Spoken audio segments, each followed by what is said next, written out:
You want me to put that on my todger?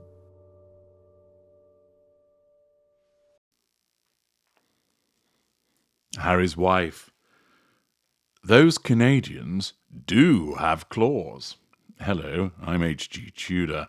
Yesterday, I remarked about Canada's got claws, and we actually see that they do. Whilst the home of maple syrup, hockey, and general politeness is one whereby most people find it unusual if Canadians get ruffled about something, well, it would appear that they actually do. In order to prepare yourself for what might be quite a jarring experience, learning about the feistiness of those maple syrupers, I'm going to read Canada by Billy Collins first to set the scene. I'm writing this on a strip of white birch bark that I cut from a tree with a penknife. There is no other way to express adequately the immensity of the clouds that are passing over the farms and wooded lakes of Ontario, and the endless visibility that hands you the horizon on a platter. I am also writing this in a wooden canoe, a point of balance in the middle of Lake Couchiching, resting the birch bark against my knees. I can feel the sun's hands on my bare back, but I am thinking of winter, snow piled up in all the provinces, and the solemnity of the long grain ships that pass the cold months moored at Owen Sound. O Canada, as the anthem goes, scene of my boyhood summers, you are the pack of sweet caporals on the table. You are the dove-soft train whistle in the night. You are the empty chair at the end of an empty dock. You are the shelves of books in a lakeside cottage, gift from the sea by Anne Morrow Lindbergh, A Child's Garden of Verses by Robert Louis Stevenson, Anne of Avonlea by L. M. Montgomery. So, You're Going to Paris by Clara E. Laughlin, and Peril Over the Airport, one of the Vicky Barr Flight Stewardess series by Helen Wills, whom some will remember as the author of the Cherry Amers nurse stories. What has become of the languorous girls who would pass the long, limp summer evenings reading Cherry Amers, student nurse, Cherry Amers, senior nurse, Cherry Amers, chief nurse, and Cherry Amers, flight nurse? Where are they now? The ones who shared her adventures as a veteran's nurse, private duty nurse, visiting nurse, cruise nurse, night supervisor, mountaineer nurse, dude ranch nurse. There is little she has not done. Rest home nurse, department store nurse, boarding school nurse, and country doctor's nurse. O Canada, I have not forgotten you. And as I kneel in my canoe beholding this vision of a bookcase, I pray that I remain in your vast, polar, North American memory. You are the paddle, the snowshoe, the cabin in the pines.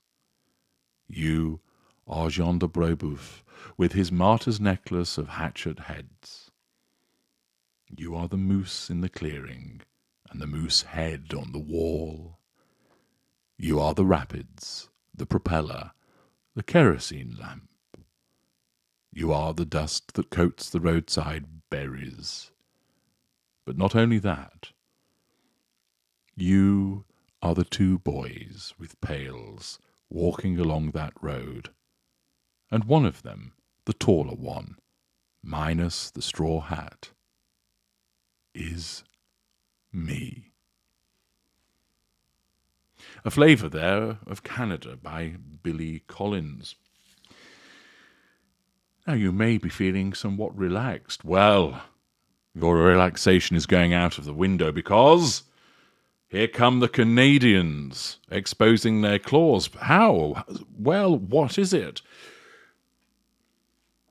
The Canadians are not impressed about the involvement of Harry and Harry's wife in relation to the Invictus Games. A petition has been started against the gruesome twosome, stating that they should be stopped from exploiting Indigenous atrocities at the Invictus Games in 2025. The petition was started last year, and it states, Prince Harry used to be a worthy patron for the Invictus Games until recently. His performance at Invictus at The Hague showed us he was in it for himself and all the money he can stuff into his own pockets. It was no longer about the veteran competitors, but how much could Harry monetize off them? Now, as you know, the monetization that is so crucial is the residual benefit for Harry's wife, and that she has latched onto his narcissistic traits, weaving that fog of control around him so that he loses sight of his principles. Remember, he wasn't bothered about monetizing the Invictus Games until she came along. And it shows once again the impact that the narcissist has. The petition matters explanation continues by explaining, since when is it acceptable to profit off the disabled veterans? Recently, it was announced that Vancouver would host Invictus in 2025 by our federal government, after Harry announced it at the closing ceremony at The Hague. Let's be honest, since when have Harry and Harry's wife ever cared about Indigenous people, their rights, or the atrocities they have faced? Harry and Harry's wife only care to use their pain and history of hurt to profit off, and Canadians should be appalled that an ex-British prince and his American Z-list actress wife are getting the green light to go ahead. Harry and Harry's wife never thanked the Canadian taxpayers who paid for their security the last time they were in Canada. Sense of entitlement, lack of accountability. They don't deserve our hard-earned taxpayer money, nor do they deserve to exploit the hurt suffered by the recent finding of unmarked graves. Harry and Harry's wife already exploited the veterans for their Netflix documentary. Don't let them do it again with the Indigenous community. This is just another bandwagon for them to jump on. Where were Harry and Harry's wife's statements when the unmarked graves in Kamloops were discovered, or in Alberta and many more? Why not hold the games in the country they claim to now love so dearly, the USA? Canadian there with some claws, showing huge distaste for the conduct of Harry and Harry's wife in the change.org Just Stop Harry from Exploiting Indigenous Atrocities at IG 2025 petition. What do other people who've signed it have to say? John Lavner writes, I'm told that Canadian taxpayers will pay more than $1 million to Harry and Harry's Wife's Foundation to get the license fee to host the games. This is outrageous. The games are great, but Harry and Harry's wife are just using them to self-promote. Yes. Self-promote themselves. Just look at the Netflix crew touring with them during the Hague Games. Please stay home. The veterans don't need you. Heartfelt words indeed, and there are many other similar comments about why people have signed in the way that they've done. Linda Ferguson writes, I truly don't believe these two are representing change and reconciliation. Neither has reconciled with their families. This says everything. Deborah Ryan adds, I'm signing because I also do not believe in them profiting from the disabled veterans nor Indigenous traumas. Furthermore, we should not be paying for their security if they choose to come to Canada. Our tax money is not for their pleasure travels. Jennifer McGrath, who asked the Canadian people if they wanted it here? I'm Canadian and I don't want it here if Harry is still involved.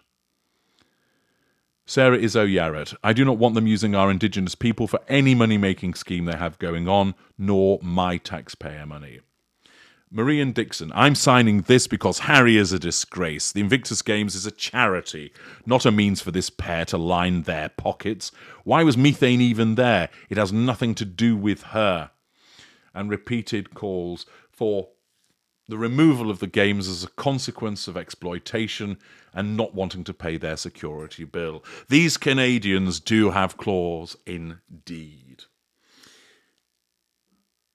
It comes to something, of course, for the ever-polite Canadians to dislike you, and also to create a petition, albeit one that's not hugely well supported so far, just mustering 943 signatures, but perhaps that will change after some of you Canadians listening decide to go and sign the petition, which, as I've mentioned, you can simply find very easily at change.org.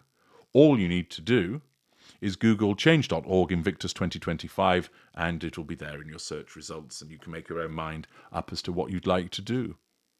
But yet more distaste expressed for Harry and Harry's wife, demonstrative of their unpopularity, and all having come about as a consequence of the way that her narcissism functions. I'm H.G. Tudor. Thank you for listening.